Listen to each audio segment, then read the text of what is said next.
Okay. Restana. Kayena vacha chittena pamadena maya katang achayang kamame bante buri panya tathagata kayena vacha chittena pamadena maya katang achayang kamame dhamma sanditika akalika kayena vacha chittena pamadena maya katang achayang kamame sangha supatipanna anuttara sadhu sadhu sadhu namo tassa bhagavato arahato samma sambuddhassa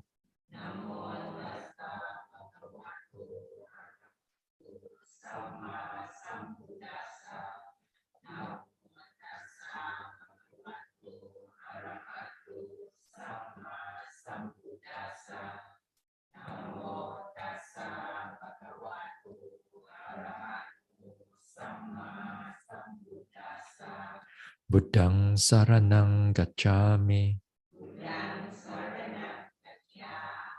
Dhammang saranang gacchami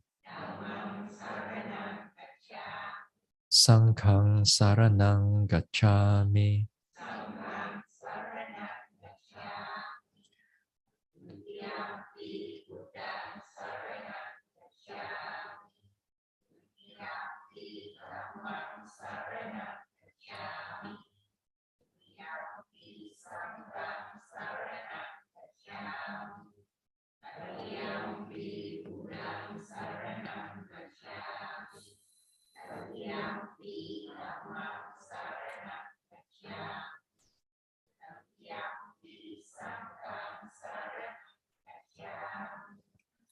Tisarana gamanang paripunang Panatipata veramani sikkhapadang samadhiyami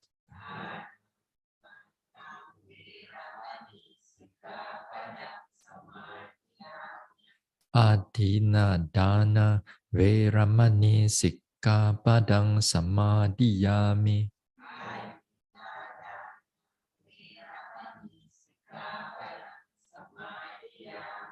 Abrahmacharya veramani sikkhapadang samadhiyami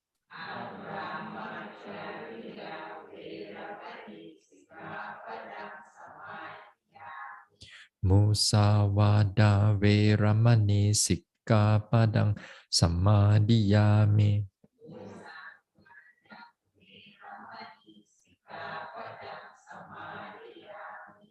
Sura meraya majapamadatthana veramani sikkhapadang samadhiyami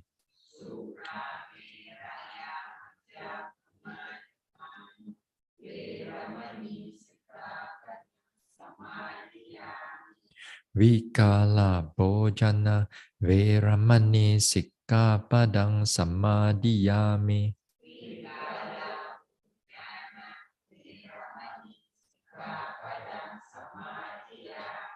Nacha Gita Vadita Visukadasana Malaganda Vilepana Dharana Mandana Vibhusanathana Veramani sikkhapadang samadhiyami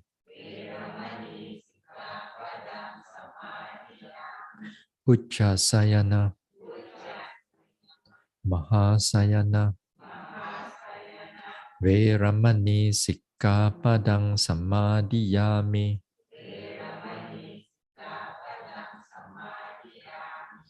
Idang me silang magapala nyanasa pachayo hotu appamadena sampadeta sa.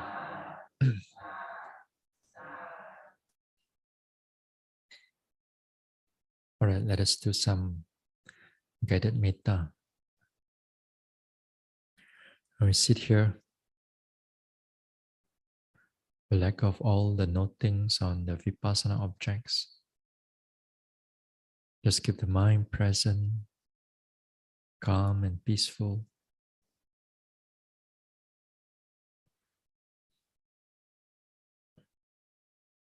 Let the body relax. Relax from top of the head to the forehead, face, neck, to the shoulders and arms, to the chest area, stomach area,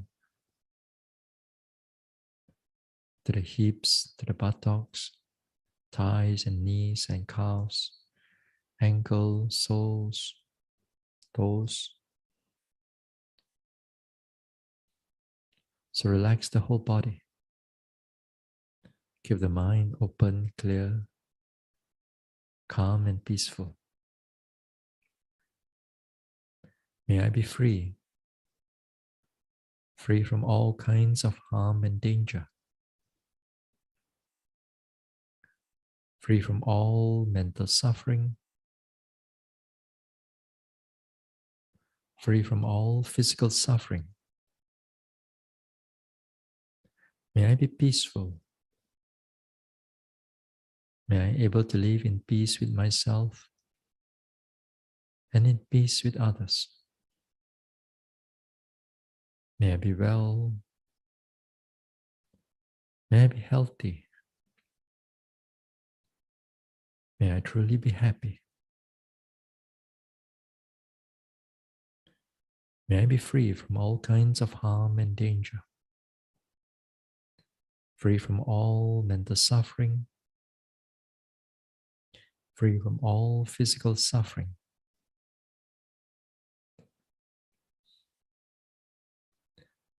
May I be peaceful.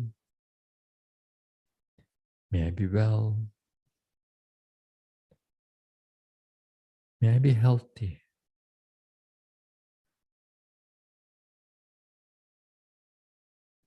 And may I truly be happy.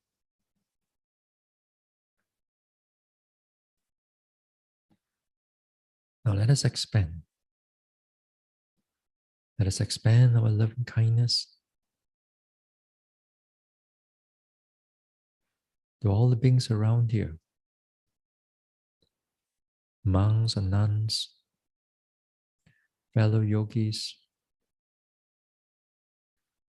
to the Dharma workers, helpers, volunteers, to the sponsors and donors, to all the garden devas of this center, to all other devas residing in this neighborhood, and to all the petas and all the animals, big, small, far or near, seen or unseen. May all of us here be free from all kinds of harm and danger, free from all mental suffering, free from all physical suffering.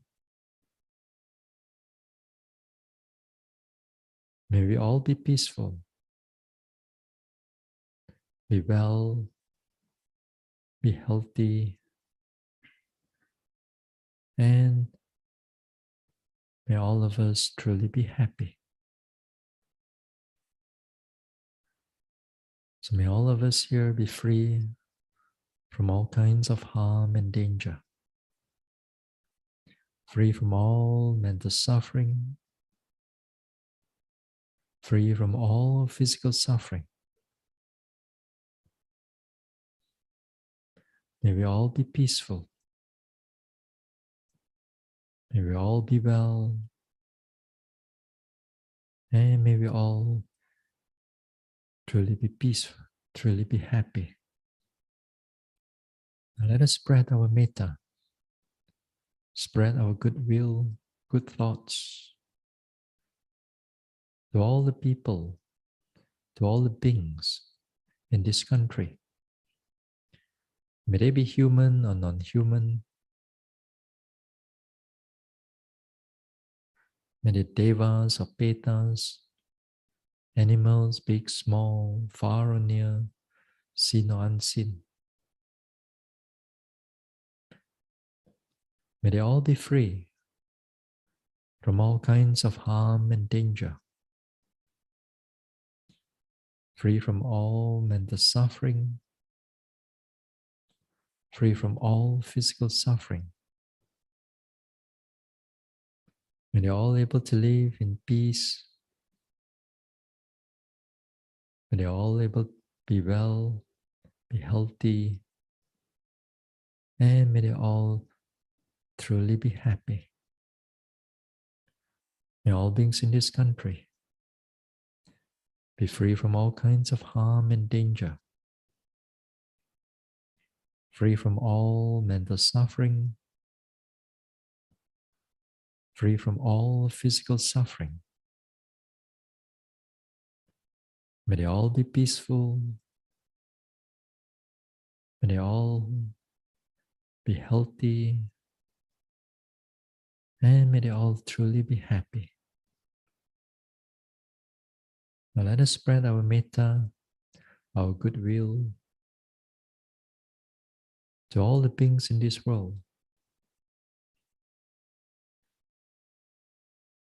to all beings, humans or non-humans, whether our loved ones near or far away, to all the people whom we do not know wherever they are, and to those whom we dislike or those who dislike us, and to all the guardian devas of the Buddha Sasana, to all other devas residing in this world, to all the petas, to all the animals, big, small, far or near, seen or unseen. May all beings in this world be free from all kinds of harm and danger, free from all mental suffering, free from all physical suffering. May they all be peaceful. May they all be able to live in peace and not in war. Live with kindness and compassion and not in cruelty or violence. May all beings be well. May they all be healthy. And may all beings truly be happy. May all beings in this world be free from all kinds of harm and danger, free from all mental suffering, free from all physical suffering. May all beings be peaceful. May they all be well and healthy, and may all beings truly be happy. Now let us expand further. Expand our goodwill to all beings without exception.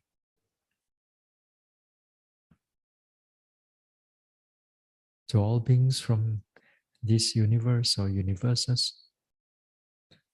all beings from the highest planes of existence down to the lowest planes, and all the beings in all the world systems.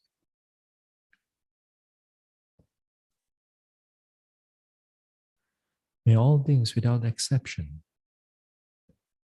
Be free from all kinds of harm and danger. Free from all mental suffering. Free from all physical suffering. May all beings be peaceful. May they all able to live in peace with themselves and in peace with others. May all beings be well, be healthy, and may all beings truly be happy.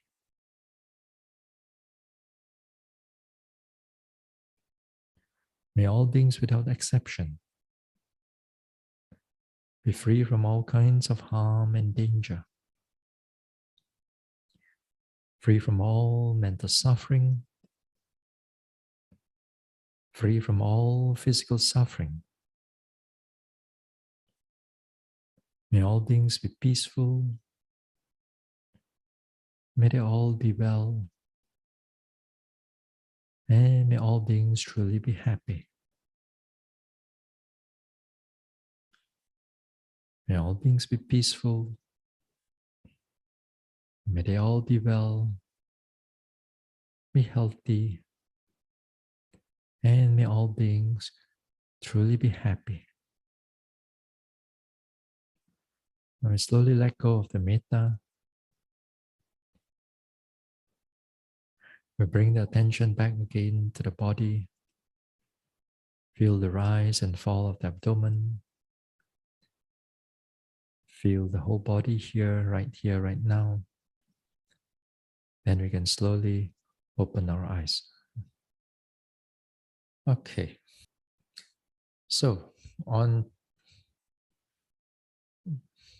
Tuesday, I can't remember, Sīla. I want to talk about something, 7 factors of enlightenment or something like that.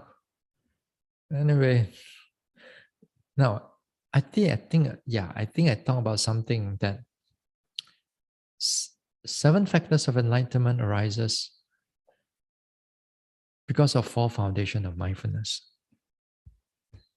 You develop the 4 foundation of mindfulness, then the 7 factors of enlightenment arises. And these 7 factors of enlightenment, they are the noting mind. Clear, sharp, strong noting mind, calm, but not too calm, energetic, but not too energetic. Everything is in the balance. So the noting mind comes because we develop the 4 foundation of mindfulness. The objects of 4 foundation of mindfulness, then we put them together, we note them, we see the things truly as they are. But the arising of this 4 foundation of mindfulness is because of we have we abandon the 3 wrong, in the sense of the wrong actions, wrong speech, and wrong thoughts. And these 3 wrong things that we abandon is because of we restrain on the central senses. We restrain on the senses. So because of that, then we build upon the development. So actually, I wanted to talk about the area of Sīla, which including the restraining of the senses, then also the abandon of the wrong actions, wrong speech, and wrong thoughts. Somewhere about a week or 2 ago, so at least I got 1 or 2 weeks more to talk. Now a little bit chong hei, so I can talk a lot nowadays. Then it gets longer and longer, the talks now. But it's okay. It's okay. It's still all right. But since because of we touch upon that, so I think it will be good that we touch upon it a little bit on the Sīla, maybe a talk or 2 or a little bit more. I'm not sure yet. Now, when it comes to the Sīla, as the as what we are supposed to, as a foundation for all our development. Yeah?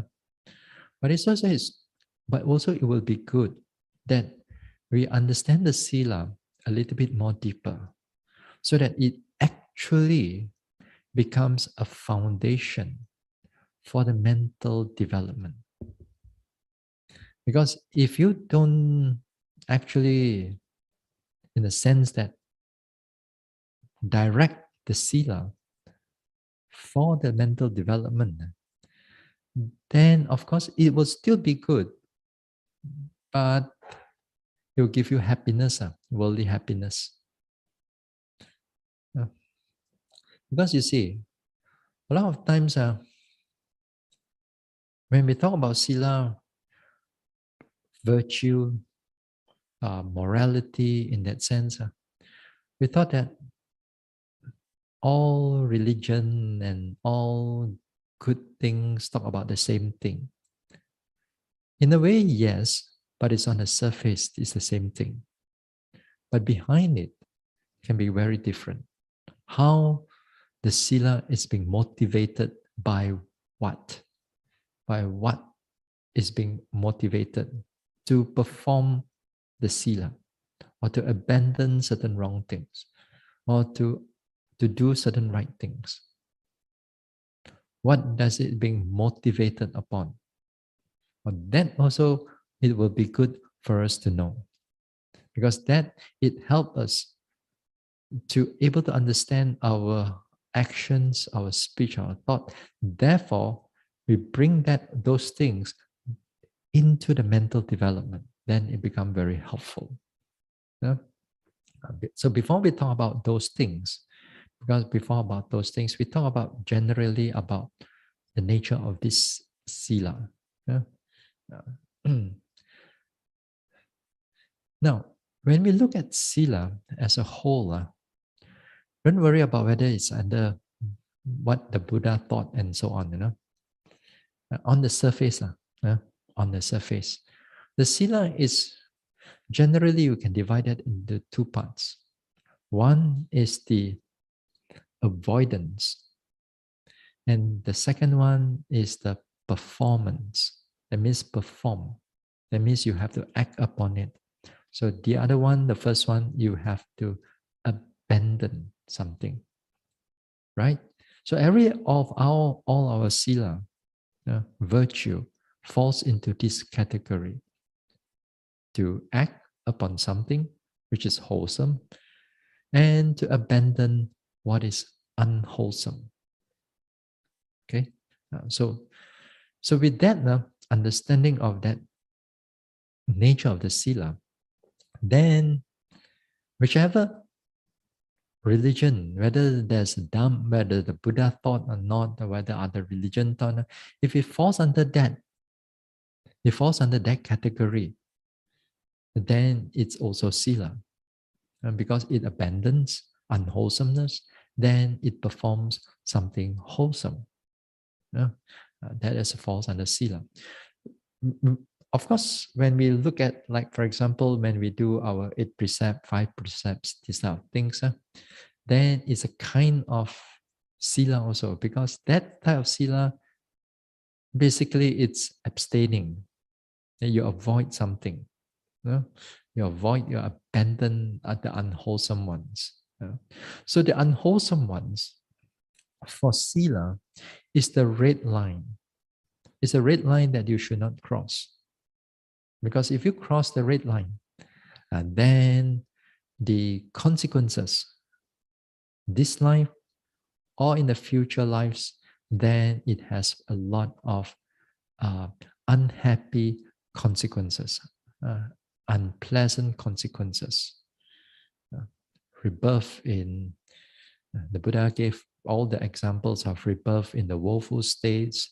Your fame gets, even before you die, the fame gets, this one, there's a lot of fear in coming in.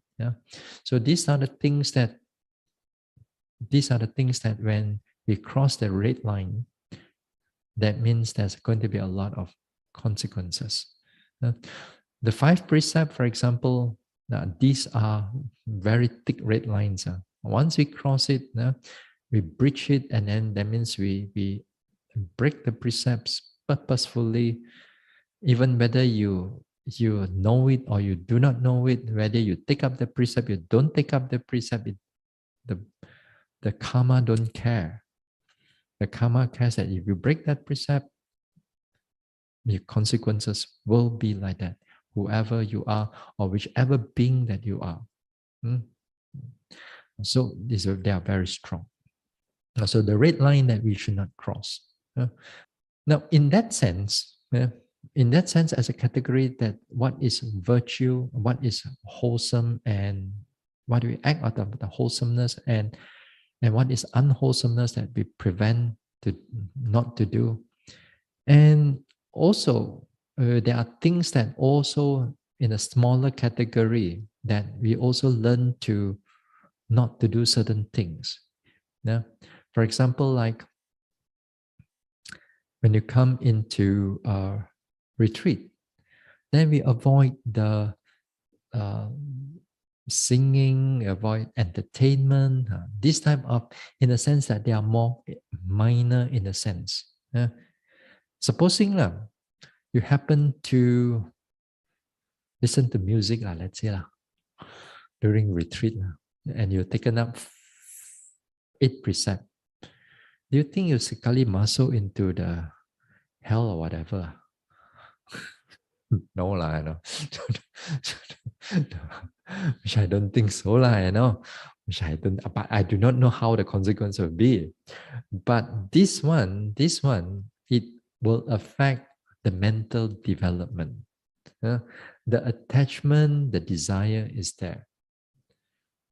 But the one that comes with the 5 precepts, that one we should not do lah.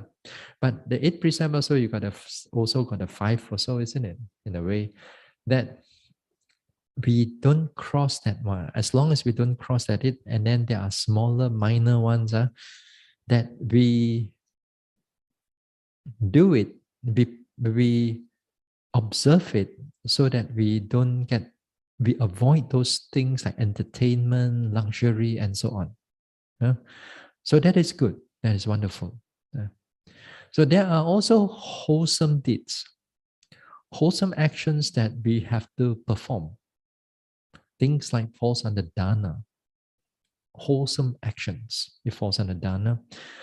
Gratitude, kindness, service, sharing of merits, listening to talks, right talks that it comes with right view, not just any listening to any Dhamma talks, and then, or so-called Dhamma talks, and then the more that you hear it, the more your desire wants, or the more wrong view that you have, and that is dangerous in the name of Dhamma. And then sharing of merits, these type of things. These are wholesome things. These are wonderful things. These are you supposed to act upon them. Act upon them. So there's a lot of wonderful things. Charity, generosity, not just only giving to offering to monks and this one, but also in other situations. So it's things like that. To avoid, to abstain, and to act upon them. Then in this nature of virtue, in the nature of this virtue, is the characteristic of this virtue is that whoever you are, whether there's Dhamma or no Dhamma, whether whether you are in this life or in other lives, whether you are human or whether you are animal, you see the nature of this Sīla, it's called coordinating your actions, your speech, and the thought. Coordinating. The word coordinating is interesting here because whether you are human, whether you're an animal, or whether you are a deva, if you're able to do giving, if you're able to do giving, whichever form of giving, it cut across everything, because that actions is being coordinated in such a way that it's an act of giving. You see what I mean? Whether you are a deva, or whether you are a dog, or whether you are animal, or whether you are human, the act of giving is the same. Whether you give small or you give big, it doesn't matter. But the act of giving is the same. So that's why it's called coordinating. It coordinates the actions, the mind, the speech, the thoughts. Yeah? So it coordinates so that they becomes non-inconsistency or consistent. So they are consistent in that sense. Yeah. So the principle is that. So whether you are, as I said, whether you are this being or that being, or whether you're a human, if it's the act of giving, there's an act of giving, the Sīla. But the act of killing also is also the same thing, Yeah. If it's killing, also the same thing. Wholesomeness, so it coordinates the body, coordinates the speech, coordinates the thought. So even with that also, with that too, when you do, as I said, the unwholesome ones, then when you act of killing or stealing, well, whichever beings you are in, if you act in that particular way, also it will be like that. Yeah? So this is what it meant by coordinating. Its characteristic. So here, this Sīla, in the whole, in the whole teachings of the Buddha, in the overall teachings of the Buddha, now Sīla is being, they categorize how you look at certain things as Sīla. Yeah? And how we can able to, with our retreat, especially with our Vipassana retreat, we can able to enhance, to make the mind even more clearer about the Sīla that we are upholding. Or not only during in the retreat, but also in our back at home. But a lot of things we can learn even with the walking, sitting, and so on. Now, in the teachings of the Buddha, the commentaries, especially the Visuddhimagga, they categorize this Sīla within the four types, within the four kinds of Sīla. The first Sīla is Sīla as intention. Okay? Sīla as intention. The second type is Sīla as mental factors. Later I'll explain it a little bit more. The word is cetasika. The first one is cetana. The cetana, cetasika. The third one, virtue or Sīla as restraint. Because the word restraint is also a big category that we can able to discuss. Then the fourth one is the Sīla as non-transgression. You don't transgress certain things that you're already upholding. Okay? Now, let us look into the first one. No. Wait. If those are in doubt, what is the Sīla as non-transgression? It's like when you take your 5 precept, when you take your 8 precept, or you take your 227 precept, or you take whatever precept that you want to take. As long as you take the precept, you uphold the precept, because that time, let's say, there's no end for you to kill. There's no somebody for you to lie to. Or there's somebody to steal or whatever, So while you're doing it, it's called the upholding of a Sīla as non-transgression. Now, we remind ourselves so that we don't transgress the precept. Taking the precept is just a reminder that we don't transgress on those stuff, those actions. It's a reminder. Uh, it's a vow, actually. It's that we make a strong intention for those type of things. So that is what we call the non-transgression. But the one that, suppose that the end is in front of you, you really don't like him. Then how? Then, but you want to kill, but you cannot kill. So that time, it's not only you uphold, then it comes to the Sīla as number one already. Sīla as intention. Okay? Sīla as intention. The Sīla as intention is that you intend, you intend to do or not to do. All right? You intend to do or not to do. So you want to kill something. You want to kill something. That time, let's say, even you have not taken the 5 precept, 8 precept, and you never heard of 5 precept, 8 precept, let's say, and then the end is that all the cockroaches there or something you don't like is that you want to do the killing. So that time, the intention is already there. So the intention, because it's unwholesome intention, it acts upon the actions. The actions do the killing is being done. Right? So because of the intention. And then if you want to do performing something wholesome, also again is the intention. But the problem is with us, we don't see our intention. We don't realize that the intention is such a big impact. The Buddha says that intention, or monks, or bhikkhus, is what I call karma. Because everything it's the intention. So here, the intention, although we talk about actions to perform and to do, and whoever you are, or whatever being you are,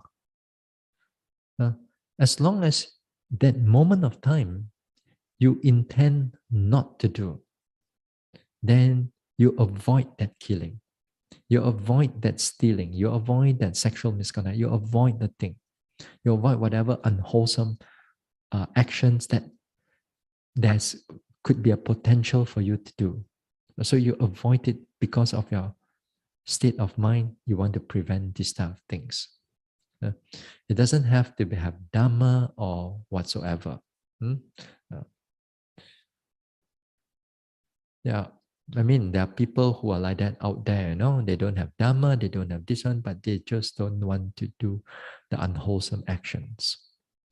So on the wholesome side, also the same thing. There are people without Dhamma, without any religious background, but out of their heart, they want to perform something. They want to perform something because it's good to perform something. It's wholesome to perform something.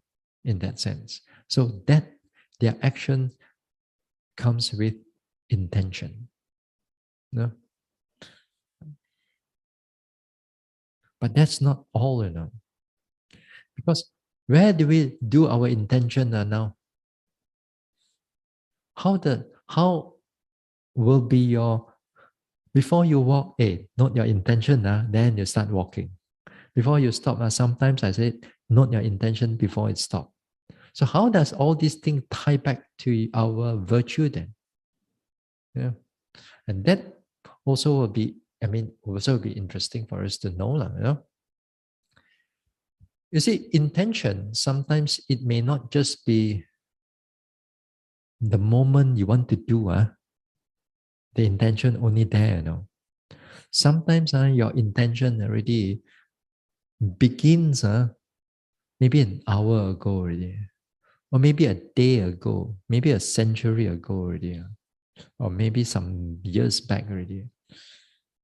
The intention begins in that sense. Say, for example, you want to, let's say the bad person, if you watch movie a lot, then they plan, let's say, they want to kill the person on a certain time. Then they do all the planning already. But the intention already start some time back already. You want to harm somebody. You want to do something bad. Or you want to do some dana in good. Oh, next week I want to go for a dana. That means you intend. The intention already begins already at that time. That means the intention is back, although the action is not there yet. But sometimes the intent also come out in the mouth already as a speech, but the actual action has been not done yet. So, but we don't see those things as part of our intention, as part of the motive. We don't normally see that. We just thought it's just thoughts only, but it's actually intention that the actions will come much more later in another time. Now, in the practice also, now it will be good that during our walking, especially during our walking and also during our daily activities, we note the intention as much as we can. Especially when there's a starting to walk, we note the intention. We note the intention, and then after that, when it comes to a stop, almost sometimes to a stop, then we can notice the thoughts that arises. Then after that, few more steps, then it comes to a stop. Sometimes during the walking also, we note intention, then it's the leg starts to move. But sometimes we note the intention, the legs still don't want to move. How? What are you going to do? Then stay there lah. Stand there first. Sometimes the yogi, just because they not intention, they must think that it must move already. But sometimes it doesn't happen like that.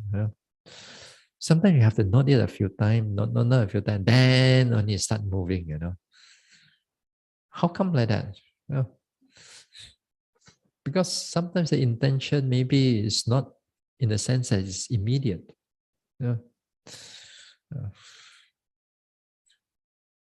Then, in the practice, as our mind gets more sharper, clearer, noticing all the movements and so on, and especially it comes to the second insight.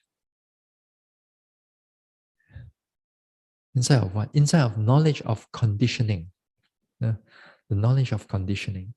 When we see what is being conditioned by what is conditioning what object is conditioning what object.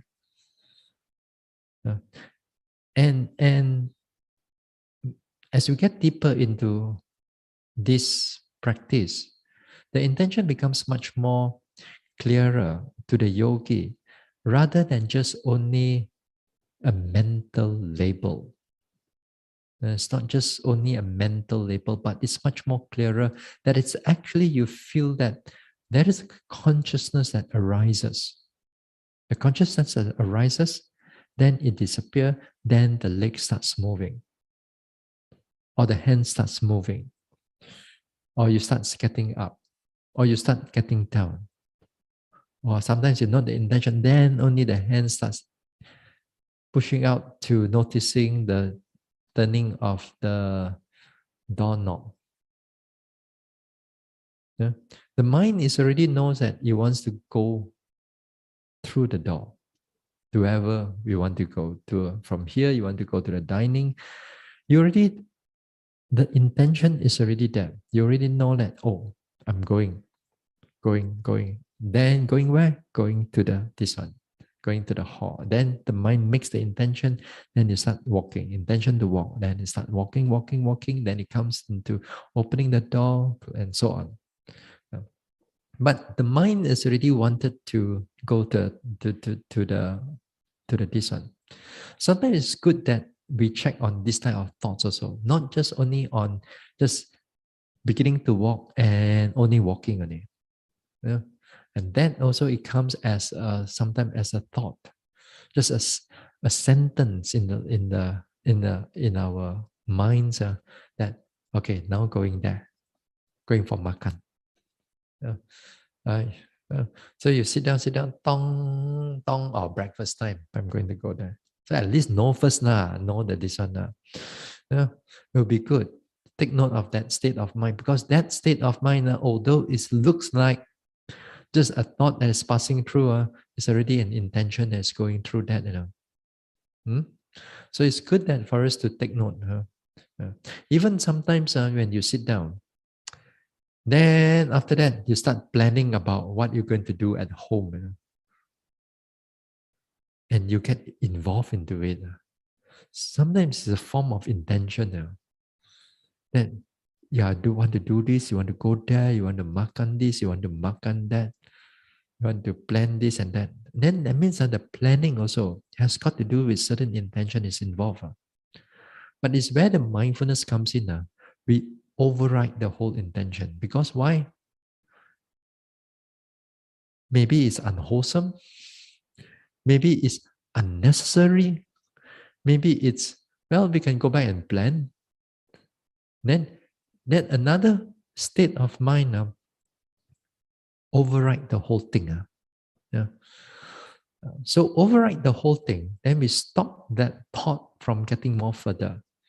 So we stop that thought getting more further, we come back to our practice of what is going on.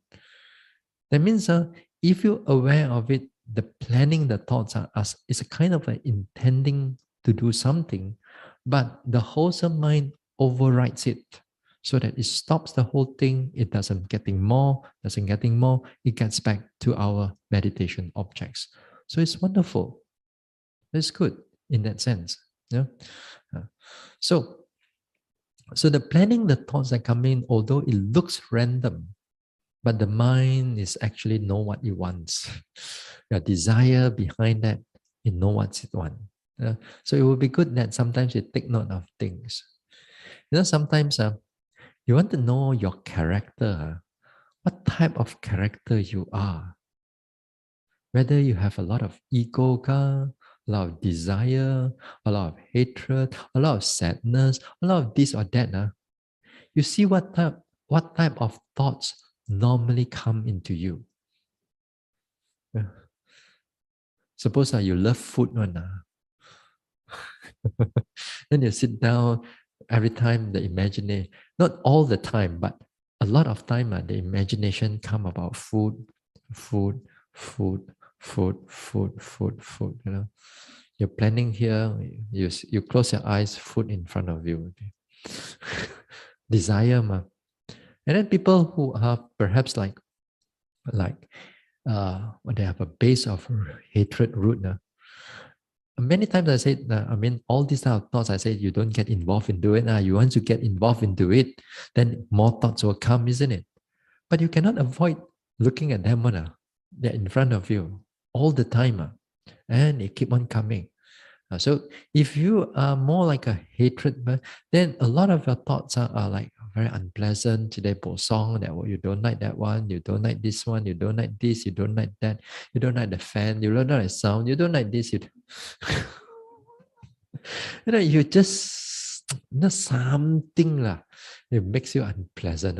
Then you know that over time, it's not like one retreat you're going to know lah, but over time, you kind of know that what type of thoughts coming in. Yeah. Or if you are that ego type of person, then the type of thought is connected with you. You are in the picture or you are in the imagination. Then that you inside there, like for example, let's say you want to be the hero inside. There's somebody having problem, or somebody having disease, or somebody fall down, and then you are the yin hong, the hero come or at the right time, save the person. All your imagination is playing inside there. Then you save the person, you feel good. Then after another time, you also be inside the thought, that you are helping somebody, you're there. Although it looks like wholesome thought, but you're always there, center of the picture. Then after you help already, and then you feel good again. You want to be the hero, heroine, and all that thing. So it all depends. It all depends on what type of character you are and how your mind inclined into those type of things. Then this type of thoughts arises. So as I said many times, you don't get involved into the story that much. Because if you get involved into the story, your mental inclination, your mental disposition, it will keep on going into that particular track because it's habitual to you. So it's habitual to you, it's keep on going there. So we try not to fall into it as much as possible, but we cannot avoid that knowing what type of thoughts arises. So it's interesting actually, Then we begin to know our nature of our state of mind. Then with that, sometimes understanding this a little bit, then when we go out, then at least hopefully we can handbrake a bit our desire, our nature and so on. Some people don't realize even like in society, in Buddhist society or in the company or in the wherever you are, there are people who want to be the center of attention. Sometimes they talk and so on. They want the people to listen to them. Sometimes I notice devotees are talking to me. While they are talking each other, but there are also other devotees around, sitting beside it. So sometimes they talk to me. Then after talk. Then after that, he begin to look at other people. He begin to look at other people as if like he also want to have the conversation to join in also, And then you see, he begin to try to notice that whether other people is having the attention while he's talking to me or not. So his head is already looking here, looking there already, I already know your action already, but I let you talk, because I can, this a bit of psychology too, your actions and how you speak and how you act. A lot of times I know what you're doing, but I don't want to spoil the mood. Yeah. Sometimes I want to spoil the mood, but once in a while I do lah. But I felt that it's a bit too much already. Then I stop it already. There are people like that. There are people, they don't realize that these things are happening. These things are happening. But anyway, what is important is that we begin to understand our nature of our inclination, our minds, our thoughts, and all this type of intention that we take note of. Then it becomes very helpful for us. While we are noticing this intention in the practice, like in the walking, in the sitting, in the daily activities, when we note this intention, it's able to follow through. The follow through is important because the follow through is the continuity of the mindfulness. So you know the intention, the hand starts moving, or the leg starts moving. Then the legs that start moving or the hands that start moving, usually there's mindfulness into it. Usually, most of the time, there's continuity of mindfulness into it. So intention is important, to note this intention. And the more that you note this intention, as I said, back to the second knowledge again, as it gets into maturity, you begin to see that that's every minor movements that you act upon, the mind comes first, then only the actions. And this mind that comes in as an intention, it comes in quite a lot, or unable to count on it, uncountable. So sometimes, for example, a yogi, they may notice that the hands is just moving. The hands is just moving. If normal, we not notice that the hand is just one movement only. But if that knowledge, usually it can see that the hand is not a smooth movement. It move, stop, move, stop, move, stop, move, stop, move, stop, move, stop, move, stop. Then every time it starts to move again, the mind comes first. Then it moves. Then it stops again.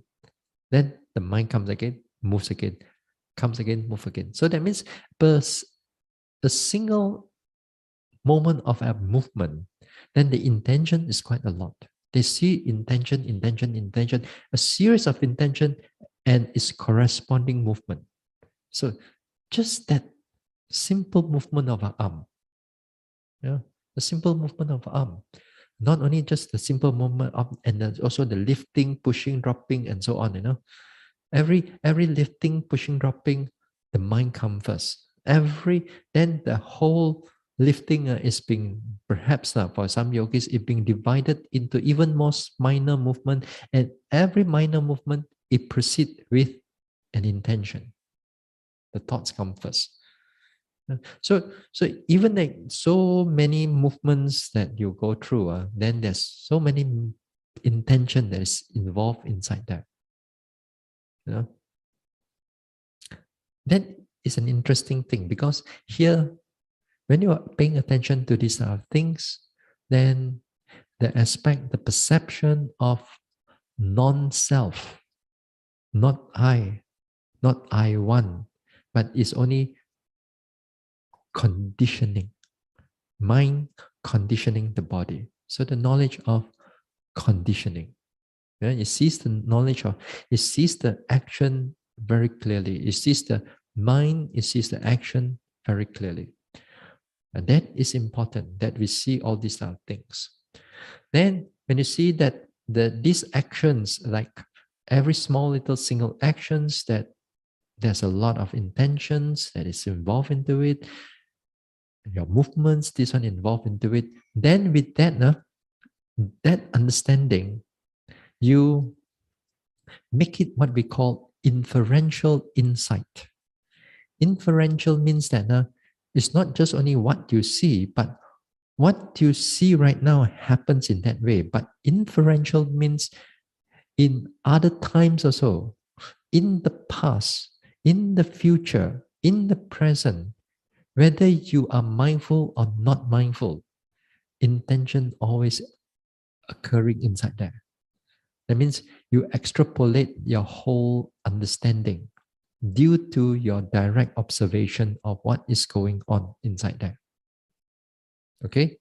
Now, a lot of times, devotees is that they don't see the insight, but they see a lot of, because of we read from the Dhamma and so on, then we already have a certain idea that this is happening, something like that, perhaps not, But when we look from the perspective of direct vipassana, then the understanding is so much more deeper, so much more deeper when you can able to see it for yourself. You may not see this intention, then it gives rise to karma in the future. Let's not so far away. We don't see like here intention and then whether I'm going to reborn as a dog or a cat or a deva. No, not so far away. It's more like immediate.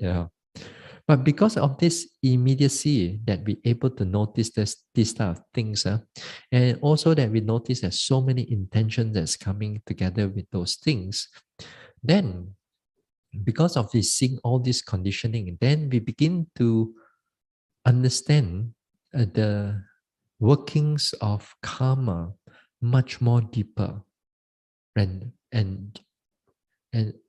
compared to a person who just only think about the workings of karma or reading about the workings of karma. Then because of that, it makes the mind so much more clearer about what is going on with our lives.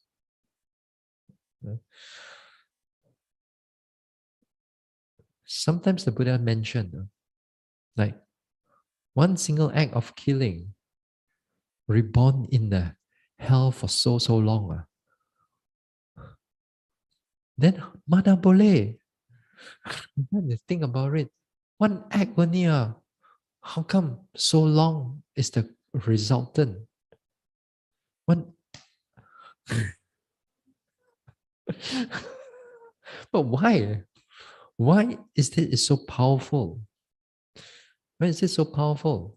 Then here, because an action of that killing is so many uncountable intention from your beginning of that thought for killing. Follow it with your slowly moving. I mean, I slow down the whole process, I know. When you want to kill something, you're not going to be that slow, isn't it? No. it's like in the movie, you see something very slow. That if happen, if you understand this, so every small little movement that's taking place, intention is always there. That means intention is always there. You keep on producing all the karma as giving up. And then by the time you pop, and then you're happy about it some more. Then the whole mind is keep continuing in all those things. So although it looks for us is a single action, but all the intention is happening, everything. Every little single intention is producing all the unwholesome resultant. So that's why a single resultant reborn in woeful states, and it's no joke, Yeah, you understand what I mean? So it is good that for us to understand how the intention, at least how it works. Now, it will be better. I mean, it will be even more better. I mean, sorry. It will be a bonus, not to say better. It will be a bonus. If you don't have it, does not matter. If you have a bonus, like certain people, not many, but we read in the suttas that there are people who can know certain actions that you do, what resultant that you're going to take place, what rebirth that you're going to take place. Or you can able to see your past, things that you have done, and then how come you are so rich now, or you're so poor right now, or whatever their consequences or happiness or unhappiness is have right now. That means this is a kind of special knowledge. This is kind of psychic power due to the samatha development. One of the abhijnana, one of these 6 kinds of supernormal powers. That one of the powers that you can able to see actions of the past that give rise to this one. You can see the big picture.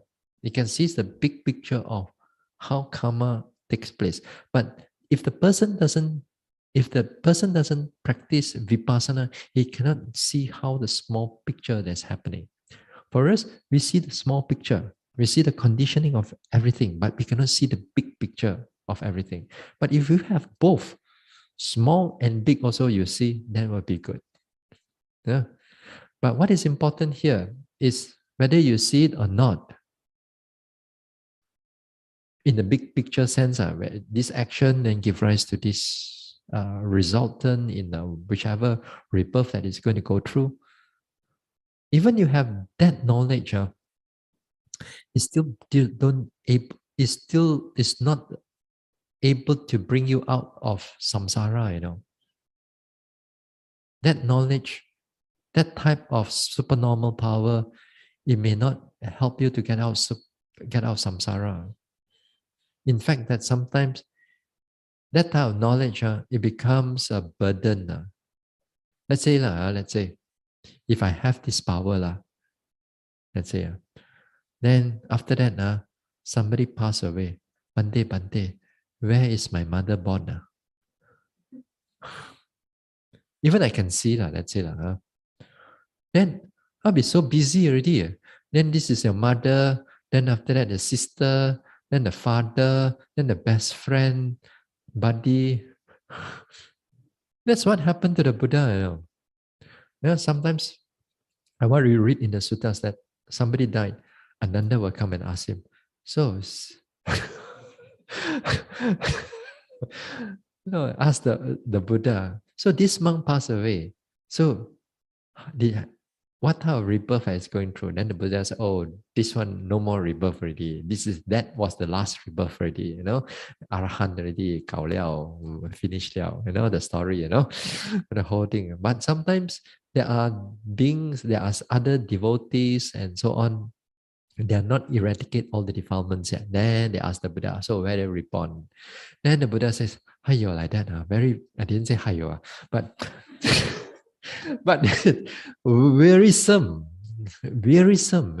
Every time somebody pass away, then you come and ask me and all that thing. It's a bit wearisome, So if you have those type of things, and then this type of thing, I said, it does not, whether you have it or don't have it, then doesn't matter, because if you have it, it's a bonus.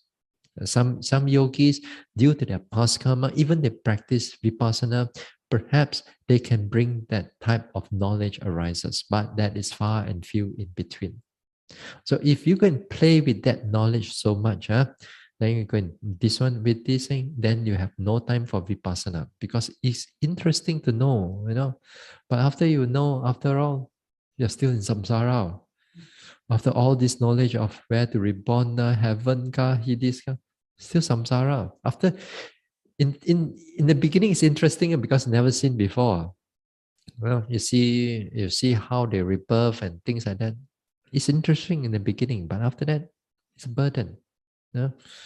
So for us, is the we look into the minute aspect of how this intention and this body or this mind are interacting with each other, how they conditioning with each other, because conditioning with all this type of way of how they do, then it becomes helpful in the sense that the perception of anatta becomes very deep. The direct perception of anatta is become very deep. And that is what we want, is the direct perception of anatta.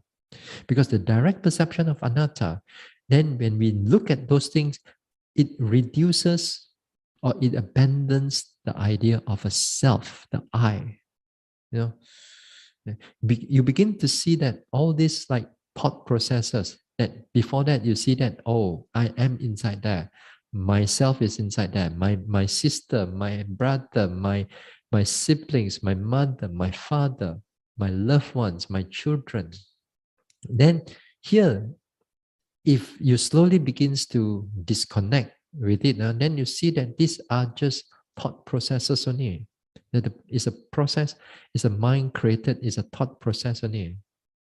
So the I and him is like kind of like disconnected in a way. So it's good for meditation. If the thoughts that comes up, it still doesn't affect you. That you just see that the thoughts are just a mental process, passing through. So it's good. Yeah. You don't identify with them so much.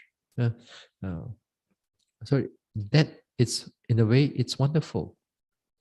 So understanding this nature of this intention, and then it helps us to, again, as I said, this nature of this intention is one of the criteria where we exercise Dhamma Vichaya, or the factor of wisdom.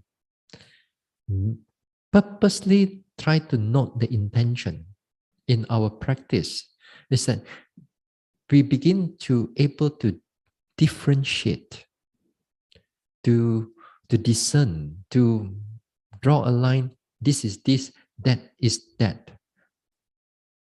Intention is intention. Movement of the body is the movement of the body. It draws the line there. And it's interesting for us to notice things.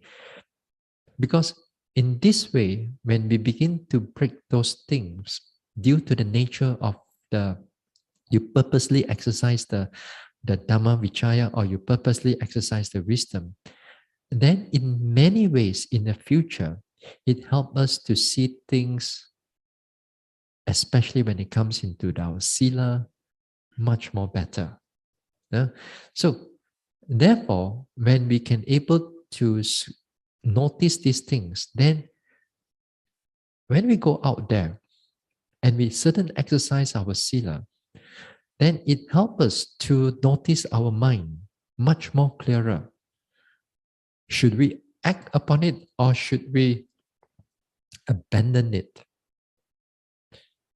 Because of the mind is much more clearer in terms of whether this is wholesome or this is unwholesome. It discern it because the mind can able to notice these type of things. So it discerned it. So even yet you want to do small actions of wholesomeness, just a giving, but your mind knows that this is a wholesome action. You know it, you act upon it. Although it looks a small thing, but because of you know the mind clearly, then it is, and I mean, actually the resultant is going to be very powerful because due to the clarity of the mind. But if you don't understand the state of mind so much, then you just act upon those things only. As a small giving, let's say. But because you cannot able to differentiate between the mind and the action, then the resultant is still there, but lesser lah. No? But we don't worry about the resultant. We just worry about not to worry. The word is not worry. The word is we know, we act upon those things. We act upon those things, that will be marvelous. That will be great. Then also, looking at intention in a bigger scale. Now, intention, it comes as sometimes as our motive. Sometimes it could be wholesome motives or ulterior motives, the bad motives that's connected to it. Then that also will be good that if we learn how to exercise them in many things, not just only killing a cockroach or preventing yourself from killing cockroach or lying or these things. But we must look at how the intention in our daily life that is going to support us for our mental development. Because a lot of times we use this Sīla as wholesomeness. Is for a lot of people, it's just only happiness in the everyday life. Happiness in the reborn, in the better planes of existence. The Buddha thought about that. Not to say that Buddha didn't thought about that. But the time of people understand it is because their level is there. Their level is still wholesome, I mean, they do dana and all that thing. They want good rebirth. It's fine. It's still fine. But for us as a meditator, we must realize that the craving, the attachment to rebirth, to happiness is still there. Okay? So here, therefore, when we are out there, when we go back later on, I cannot say go back because if I use the word go back in the sim kaliao, want to go back. Hey, we got one more week or more. So if you're out there, if you're out there, how we exercise our intention for the sake of spiritual development, then we ask ourselves, why are we doing these things for? What is the purpose that we are doing these things for? Is it only for the happiness of everyday life? Or is it as a foundation for our mental development? Say, for example, you take care of your health, you go exercise, you do this, you do that, you eat supplement, you exercise, you moderate your food, and so on and so forth. You control this, you control that, you go jogging, you go hiking, you go walk around in the park, you sweat out everything. For what purpose? Then those actions, our actions, are directed for what purpose? Because for most people, if you mix around in the world and also sometimes around your friends and family members, To exercise, for example, or to eat the supplement and all that is to give them good health. And their good health is for the purpose of daily happiness only, or worldly happiness only.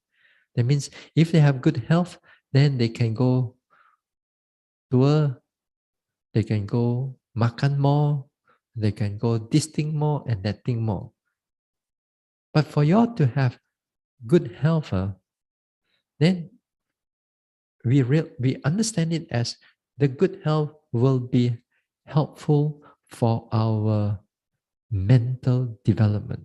That means you directed all the things that you are exercising and so on, so that it it have the condition so that when you come into practice, you have a very good condition.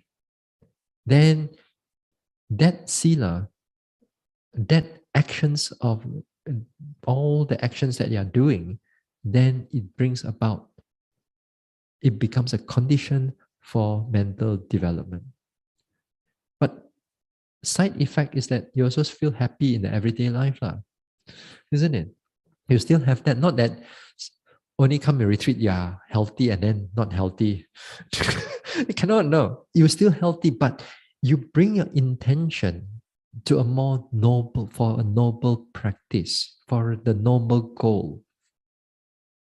You see what I mean? And then that it makes the virtue become very strong. That virtue becomes a very strong sila, or that those actions become very strong sila, and it acts as a fundamental, it acts as a foundation for your higher mental development. You all know that if your health is no good now, then it's going to be difficult for you all to meditate. Correct or not? Even a little bit leg pain na niya, wow, tahan na niya. Buttock pain na, back pain na, thigh pain na, here pain, there pain. A little bit na. It also makes meditation difficult already. And as we grow older, that eventually will come. But nevertheless, as long as you can still able to walk, sit, eat, sleep, next day we continue again like that, and then you're still okay. A little bit here and there, a bit of high pressure, never matter. We still have to listen, but nevertheless, so as I say, small actions like that, it takes us to bring us into a more spiritual goal. That means the motive, the intention, the determination or the adhitthana, whatever you want to do it, then is for the purpose of higher mental development.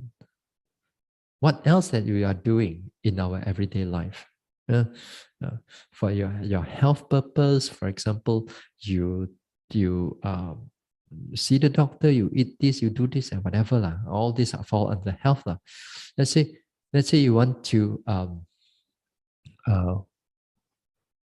what else? What else is good for you?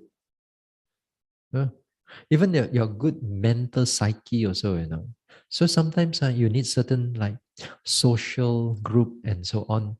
Then you mix with those social group that it's helpful, and those people that is connected to the Dhamma and connected to the practice, and you mix around there because of that social socialness that you are going together with them. Then the time your mind feels better. If not, your mind feels sometimes, for some people it may be quite depressive, quite down, because not many friends around. Perhaps they need to have that right type of social friends, wholesome friends. And that also, it contribute to a good psyche, good mind. When it comes to a meditation, then it becomes helpful for the mental development. You mix with the wrong people, whether it's in the work or whatever. Sometimes you cannot just avoid them, but there are ways later part we can talk about. Another time we can talk about it in order for us not to fall into their trap too much. So a lot of your motives, you check out now. You do certain things. Is it beneficial for the mental development or not? So you realign all your virtue and all your actions, even small or big, you realign that so that it becomes a very, it becomes for the purpose, for the noble goal. Okay? So we stop here for tonight. We'll continue tomorrow. Share merits. Idang me bawanang nibbanasa pachayo hotu. May my mental cultivation be a condition for the realization of Nibbana. Imang no punya bagang sabba satanang dema. We share these merits with our departed ones, with all beings and all the devas. Sabbe satta sukhi hontu anumodantu. May all beings be happy. May they rejoice in these merits. Sadhu, sadhu, sadhu.